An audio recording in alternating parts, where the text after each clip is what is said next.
Da kann man zumindest sicher sein, dass kein Gegenverkehr kommt.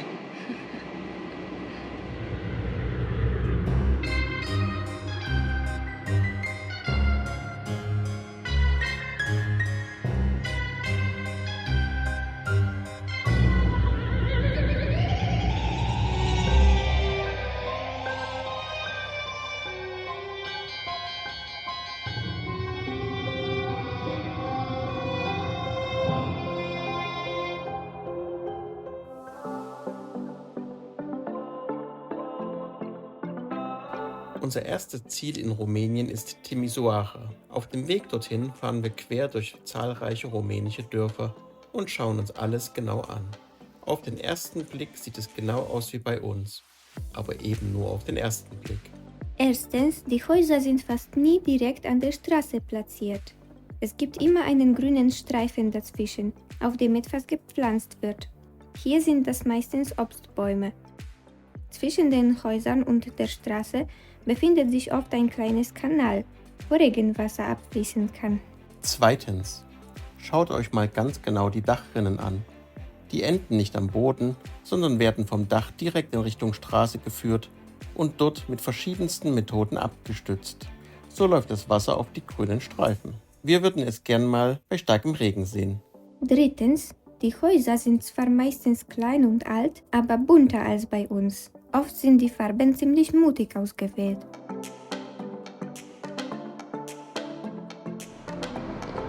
Dank der sparsamen Fahrweise hier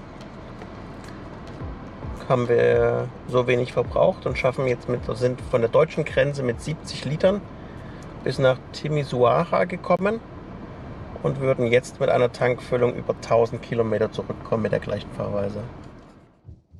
Ja, dazu ist der Sprit hier besonders günstig, weil es kostet nur 1,14 € pro Liter. Und Diesel. Wow. Ist das abgefallen von dem oder hat er das nur? So mitgenommen. Von einem PKW.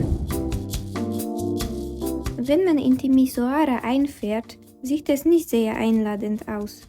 Es gibt viele Wohnblöcke, die entweder renoviert oder neu sind, man sieht aber auch alte kommunistische Gebäude, die niemals schön waren und jetzt auch noch im schlechten Zustand sind und teilweise zerfallen.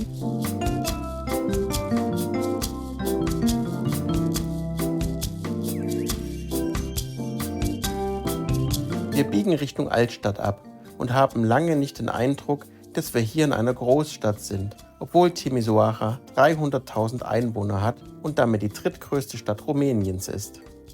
Irgendwann kommen wir aber auf eine große Straße, wo es viel Verkehr gibt. Es dauert eine Weile, bis wir einen Parkplatz finden. Hier zum ersten Mal fällt uns auf, wie viele Kabel hier überall rumhängen. Für das Parken muss man bezahlen. Es gibt aber keinen Automaten. Man muss eine App herunterladen, durch welche man bezahlen kann. Während Jens versucht herauszufinden, wie man das macht, bewundere ich die elektrische Installation auf dem gegenüberliegenden Gebäude.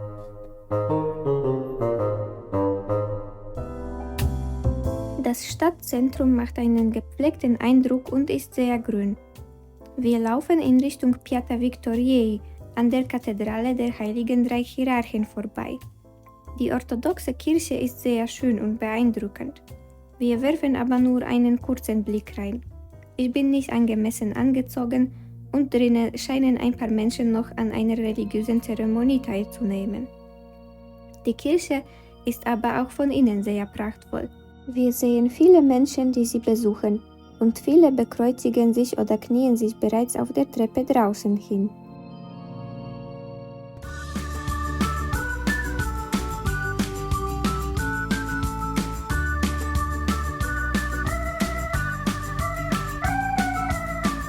In der Mitte von dem Blumenteppich gibt es ein Denkmal der römischen Wölfin, die Romulus und Remus, die legendären Gründer Roms, gestillt hat.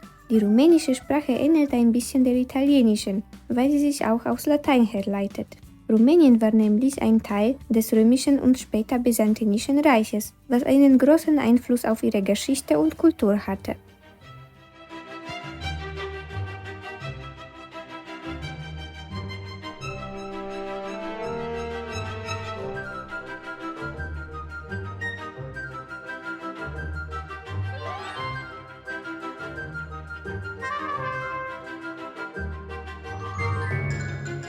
Der Platz der Freiheit sieht sehr interessant aus durch die großen roten Kreise auf dem Boden, die sich um die Figur des Johannes Nepomuk konzentrieren. Vor ein paar Jahren war das ein Platz mit vielen großen Bäumen und diese Version würde mir wohl besser gefallen als diese betonose, besonders bei der Hitze.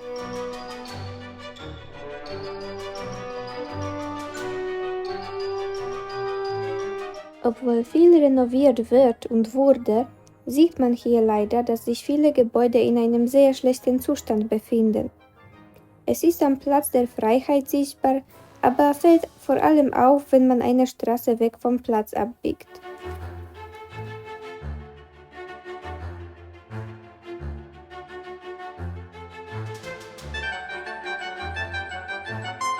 Am prachtvollsten präsentiert sich der von Touristen meist besuchte Piazza Ugniri oder auf Deutsch Platz der Vereinigung. Alle schönen Gebäude wurden hier restauriert.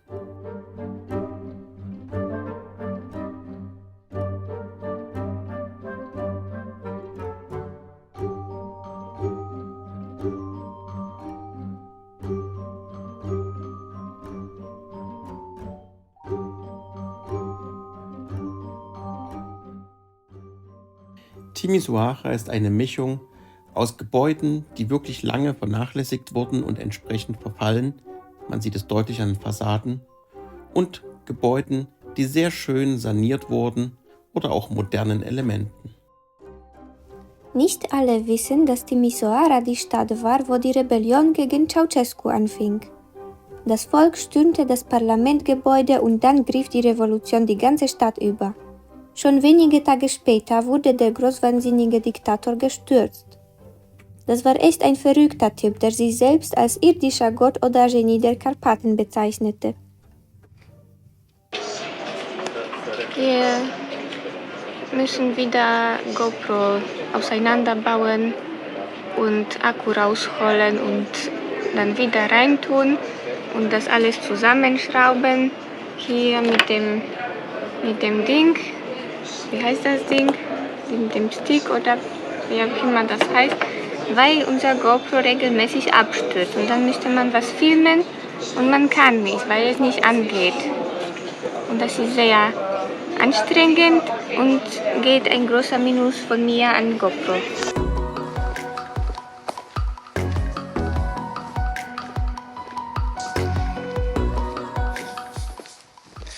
Mir fehlen einfach die passenden Worte.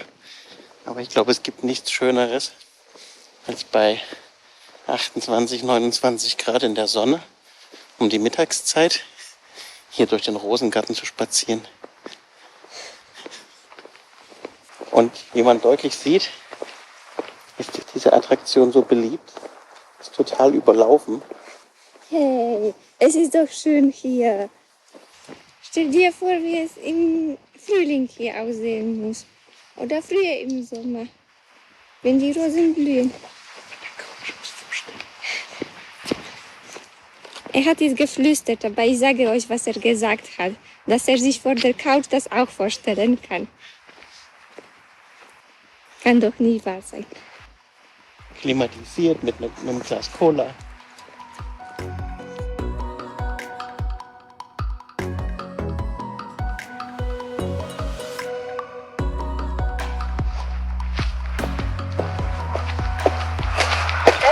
Die Gegend. Schön. Ich filme die Schönheiten der Natur.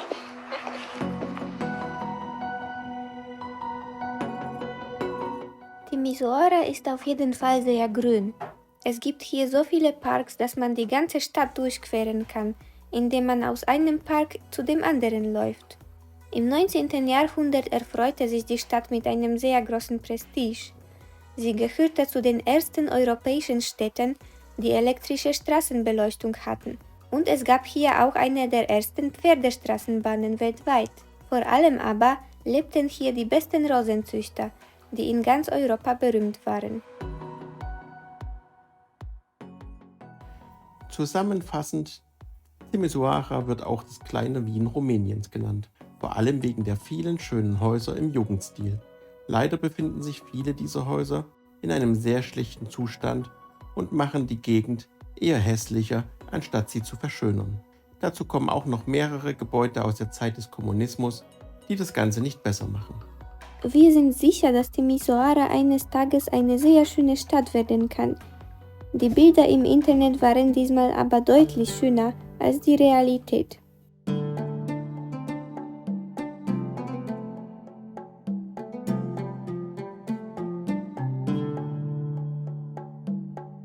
Wenn das Transsilvanien ist, dann sind wir ein wenig enttäuscht. Wir haben viele Bäume erwartet und die Landschaft hier ist überraschend monoton und kahl, seitdem wir in Rumänien sind. Wir hoffen, dass sich das bald ändert.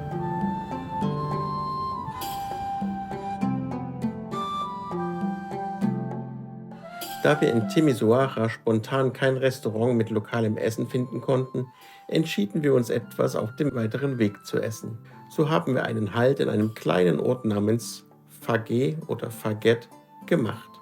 Wie überall in dieser Region, auch hier, beeindruckte uns die Menge der Stromkabel und die Weise, auf welche sie angebracht wurden. Zuletzt habe ich so etwas in Bangkok gesehen.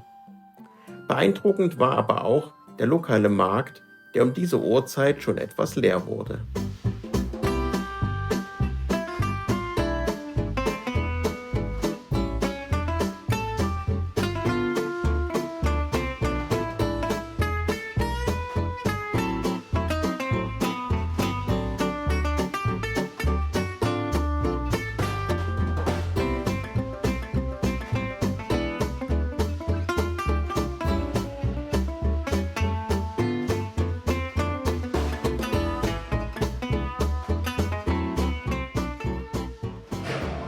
Ich muss mich beeilen mit Filmen, weil Joanna kann es kaum erwarten. Na dann, guten Appetit.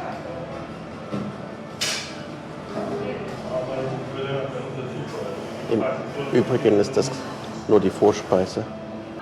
Dieses Brot gab es kostenfrei dazu. Das haben wir nicht mitbestellt. Und allein mit dem Brot und unseren 2 Suppen wären wir mehr als satt gewesen. Doch gleich kommt noch die Hauptspeise. Gerade hat Joanna festgestellt, dass Jalapenos auch scharf sein können. Sehr scharf sogar. Also wenn wir noch die Hälfte davon schaffen, dann werde ich beeindruckt sein. Unser Hauptgericht, natürlich durch 2 geteilt, Mixed Grillplatte.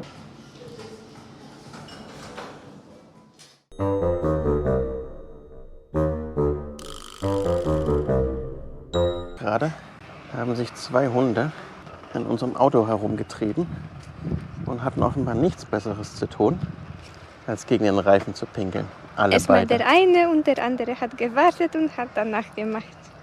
Und vorher in der Stadt, man sieht jetzt schon ein bisschen, ist es weggemacht, die halbe Frontscheibe und Motorhaube so ungefähr von Tauben beglückt. Also Rumänien mag uns nicht.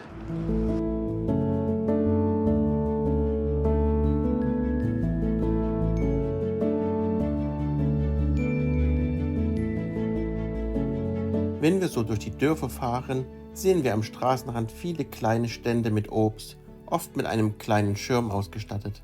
Manchmal scheint niemand dabei zu sein, manchmal bedient eine Person beide Straßenseiten und manchmal gibt es diese kleinen Verkaufsstände an so komischen Orten wie an einem Bauschutthaufen mitten im Wald.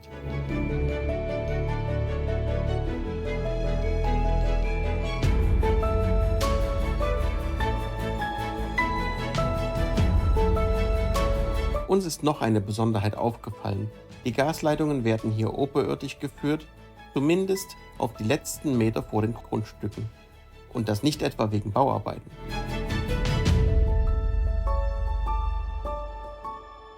Es ist etwas beängstigend, weil es stark danach aussieht, als ob man solche Leitungen ziemlich einfach manipulieren könnte.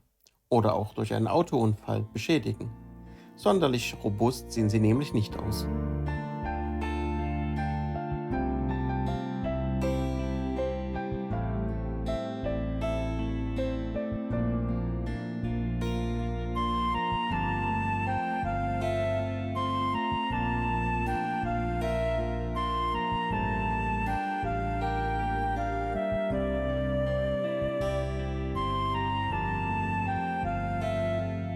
Wir fahren in Richtung der ersten Festung, die wir besichtigen wollen. Und die Umgebung auf dem Weg dorthin sieht wie polnische Dörfer aus den DDR-Zeiten aus. Eher grau, unspektakulär und mit vielen verlassenen Gebäuden, was uns ein wenig deprimiert.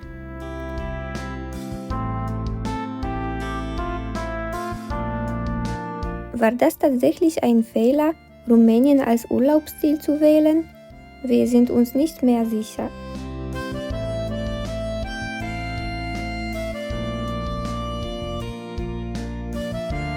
Wir kommen in die Stadt Deva an und sehen die Burg auf der Spitze eines großen Hügels. Zumindest gibt es hier immer mehr Bäume.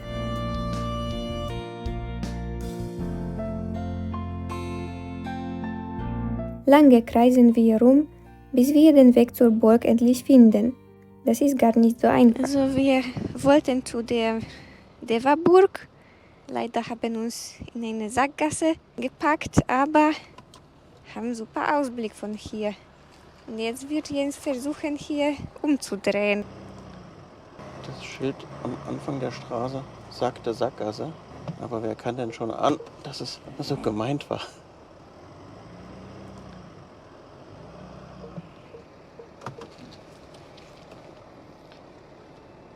Piepe und Rückfahrkamera sei Dank.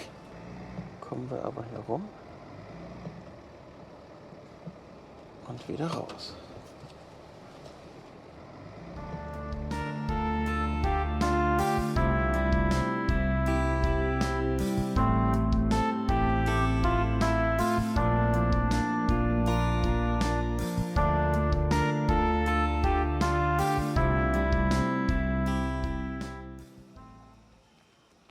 Jens kann nicht aussteigen, weil gerade ein großer Hund seinen Reifen einpinkeln möchte.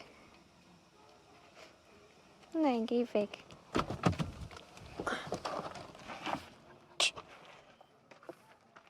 Es gibt hier unglaublich viele obdachlose Hunde und viele von denen sind so lieb wie dieser. Wir haben leider keine Möglichkeit, einen mitzunehmen und könnten sowieso nicht sie alle retten. Ich habe ein Gefühl, dass es mir noch öfter das Herz zerreißen wird. Ja, das ist gut, da kannst du bleiben. Passt aufs Auto auf, machst dich nützlich. Wenn wir unterwegs einen Knochen finden, bringen wir die denn mit.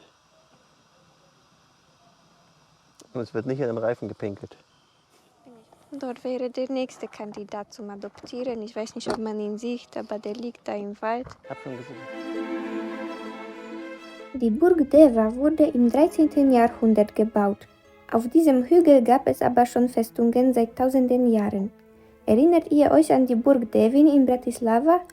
Diese ist nicht nur vom Namen ähnlich. Die slowenische Burg Devin wurde einfach so von den napoleonischen Soldaten in die Luft gejagt. Und die hier traf ein ähnliches Schicksal, nicht so viel später im 19. Jahrhundert. Es befand sich hier nämlich ein großes Schießpulverlager, das einmal explodierte. Somit sehen die beiden Burgen ähnlich kaputt aus. Die Burg war ein Eigentum von dem transsilvanischen großen Herrscher Johann Hunyadi. So wie Hyundai, nur eben die Buchstaben etwas vertauscht.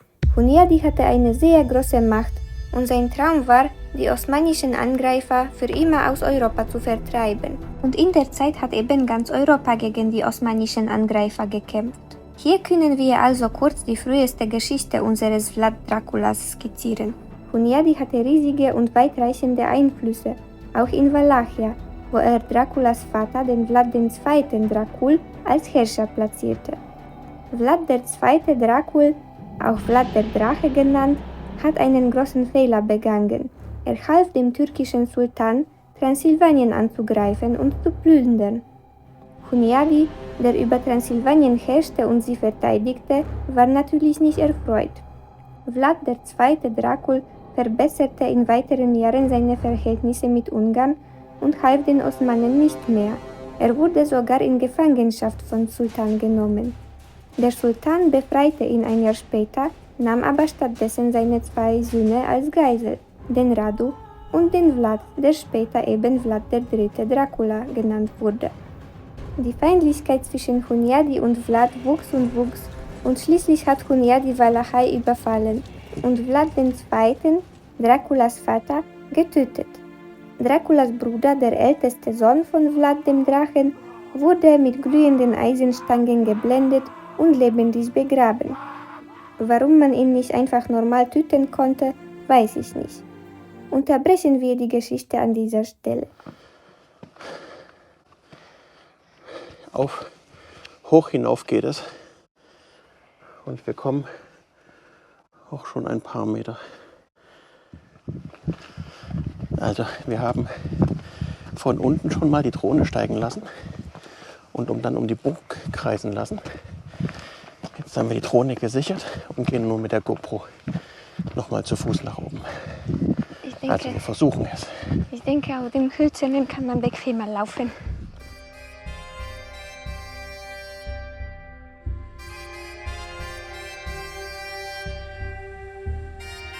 Es hat sich gelohnt.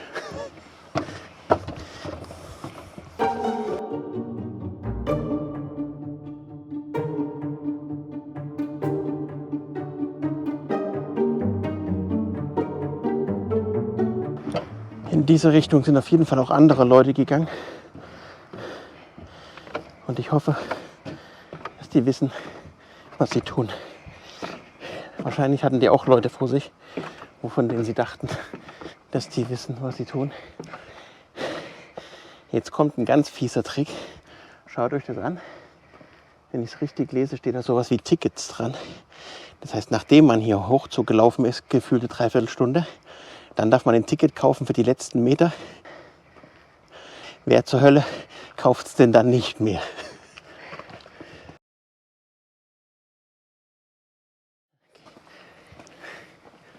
Oh Gott, ich sehe da oben noch mehr Mauer. Jetzt schaut euch an, es hat sich doch gelohnt. Und es hat angefangen zu regnen. Oh je. Und im Übrigen da rechts ist die Bahn, mit der man hochfahren kann, ohne hochlaufen zu müssen. Ja.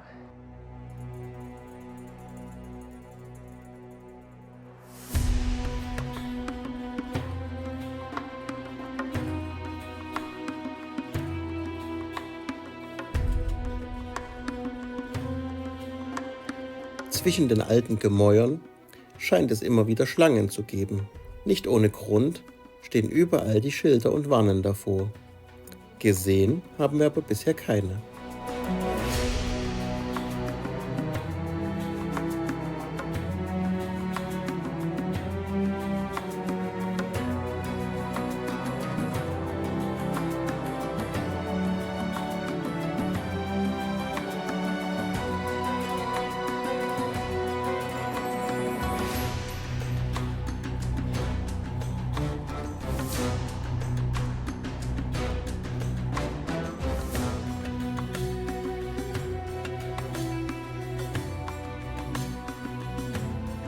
Wir können um die gesamte Burgruine herumlaufen.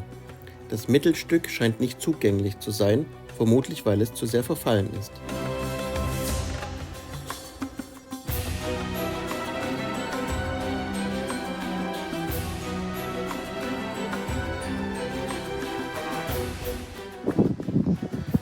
Wir laufen gerade wieder nach unten von der Burg und ich hoffe, dass der Hund gut auf das Auto aufgepasst hat. Und hat sich gelohnt?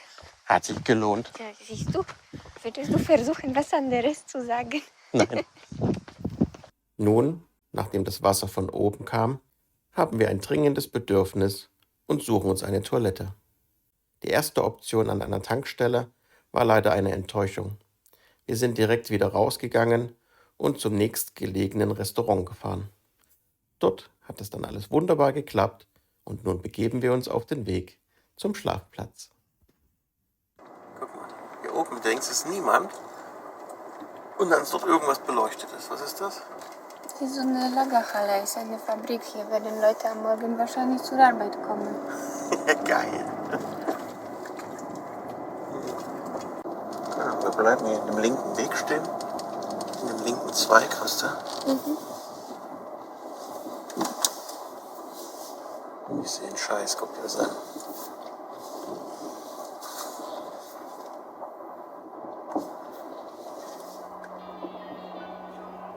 So.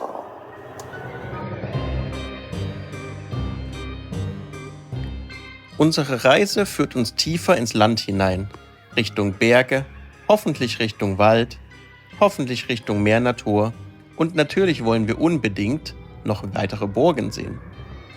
Wenn ihr wissen wollt, wie unsere Reise weitergeht, wenn ihr vielleicht sogar sehen und hören wollt, wie ich singe, dann schaut euch den nächsten Teil an. Tschüss sagen Jens und Joanna.